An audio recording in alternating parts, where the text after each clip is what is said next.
মৰমৰ ছাত্ৰ ছাত্ৰীসকল আমি দ্বিঘাত সমীকৰণ আলোচনা কৰি আছিলোঁ দ্বিঘাত সমীকৰণৰ অনুশীলনী 4.2 ইয়াৰ পৰা আমি কেইটামান প্ৰশ্ন সমাধান কৰিম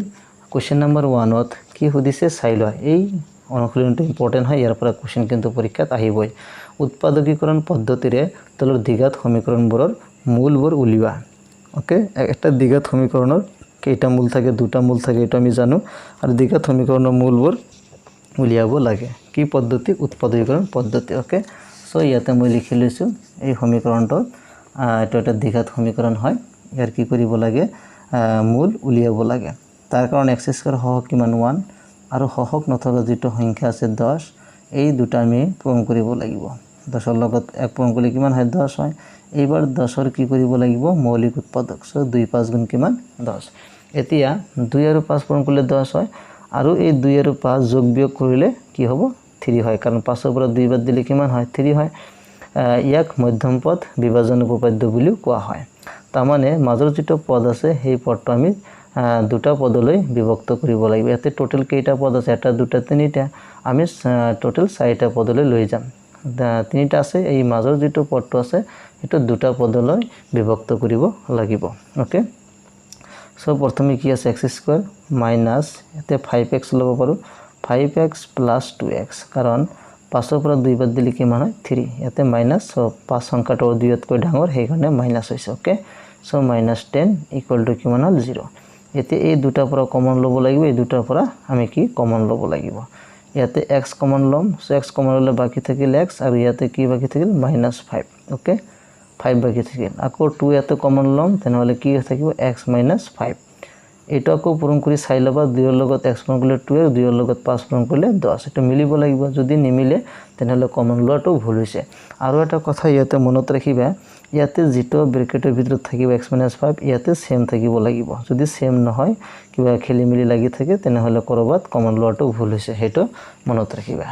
ইয়াতে যেটো হ'ব ইয়াতে ঠিক একে হ'ব লাগিব এতিয়া ব্ৰেকেটৰ বাহিৰত কি আছে x + 2 হেটো আমি একেলগে লিখিম আৰু ব্ৰেকেটৰ ভিতৰত থকা ৰাখিব আমি লিখিম ওকে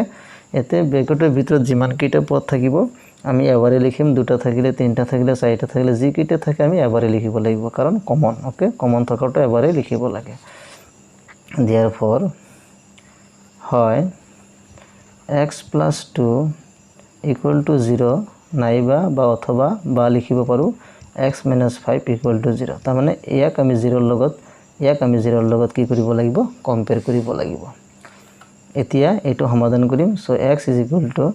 0 2 ৰ আগত প্লাস হফালে গৈ কি হ'ব মাইনাস x = 0 পৰা 2 বাদ দিলে -2 ঠিক একেদৰে x = 0 5 ৰ আগত মাইনাস হফালে গৈ কি হ'ব প্লাস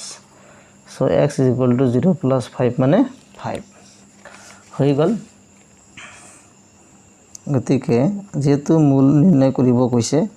সো নিৰ্ণয় মূল কিমান হ'ব -2, 5 এটো হৈছে আমাৰ आंसर ওকে এখিনি হৈ গল এতিয়া 2 নম্বৰটো কি সুধিছে so 2x² + x - 6 = 0 okay so এটা আমি সমাধান কৰিম কি দি আছে 2x² + x - 6 = 0 সো x² হক কিমান 2 2 পূৰণ 6 2 6 গুণ কিমান 12 12 ৰ মৌলিক উৎপাদক কৰিব লাগিব 2 6 গুণ 12 2 3 গুণ 6 সংখ্যা কেইটা 2 2 আৰু 3 পালো এতিয়া এই তিনিটা সংখ্যাক আমি 2 জোৰ বনাব লাগিব কাৰণ যেটো মাজত x আছে মানে 1x আছে হেটো মিলাব লাগিব আৰু সেই সংখ্যা দুটা পূৰণ কৰি 12 যাতে হয় ওকে এতিয়া সোৱা 2 আৰু 2 এটো পূৰণ কৰিলে 4 পাও আৰু ইয়াতে কি আছে 3 পাও ওকে তাৰ মানে 4 আৰু 3 পূৰণ কৰিলে কি হয় 12 হয় 4 পৰা 3 বাদ দিলে 1 হয় মানে x হয় x মানে 1x ওকে এটা মনত ৰাখিবা অৰ্থাৎ এই কম্বিনেশনটো গটো আমি লব লাগিব ওকে সো পৰীক্ষাত এইখিনি নকৰিলে হ'ব পৰীক্ষাত এটো জাস্ট মই তোমালোক দেখুৱাই দিছো পৰীক্ষাত এইখিনি ইয়াৰ পৰা কৰি গলে হল এইখিনি কৰা দৰকাৰ নাই 2x² + 4x আগত আহিব -3x কাৰণ 4 পৰা 3 বাদ দিলে 1 -6 = 0 ওকে সো এই দুটা পৰা কমন ললে কি হ'ব 2x স্কয়ার ইয়াতে 2x কমন যাব বাকি থাকিব x প্লাস 2 2 দুগুণে 4 ইয়াতে -3 কমন যাব x plus 2 equal to 0 okay ইয়াতে প্লাস গতি ইয়াতে প্লাস কৰিব লাগিব ইয়াতে যে মাইনাস আছে সেই কাৰণে তোমালোকে ভাবিব পাৰে ইয়াতে মাইনাস হ'ব নেকি নহয় ইয়াতে প্লাস হ'ব কাৰণ যেতিয়া কমন লম তেতিয়া মাইনাস দি পূৰণ কৰি চাব লাগিব ওপৰটো মিলিছে না নাই 3 লগত x গুণলে 3x মাইনাস প্লাস কি হয় মাইনাস 3 দ্বিগুণ কিমান 6 ইয়াতে মাইনাস থাকাৰ কাৰণে ইয়াতে মাইনাস দিলে ভুল হৈ যাব ইয়াতে প্লাস হ'ব কাৰণ ব্ৰেকেট যেহেতু দিয়া হৈছে মাইনাস প্লাস কি হৈ যাব মাইনাস হৈ যাব কমন লোৱাৰ পাছত তোমালোকে মিলাই চাবা ওপৰটোৰ লগত মিলিছে না নাই যদি মিলা নাই তেনেহলে কমন লোৱাত ভুল হৈছে ওকে সো 2x - 3 এইটো এটা হ'ব আৰু এটা হ'ব x + 2 ইকুয়াল টু কিমান হ'ব 0 হ'ব ওকে এখানে হৈ গল therefore আমি দুয়োটাই 0 এর লগত কম্পেয়ার করিম আগৰ নিচিনাকৈ হয় 2x - 3 ইকুয়াল টু 0 বা x + 2 equal to 0 2x equal to -3 2 পালে গৈ কি হ'ব +3 x is equal to 3 divided by 2 এইফালে x is equal to 0 হপালে গলে 2 + 2 তো -2 হৈ যাব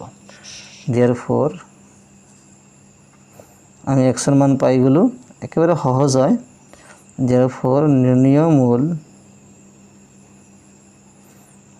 3/2 আর 2 এটা হবে -2 এটা হবে আমার आंसर গতিকে 4.2 2 নম্বৰটো কৰিলো আজি এখানে লৈকে থাকিব বাকি যিবোৰ আছে পৰৱৰ্তী ভিডিওটোত আমি আলোচনা কৰিম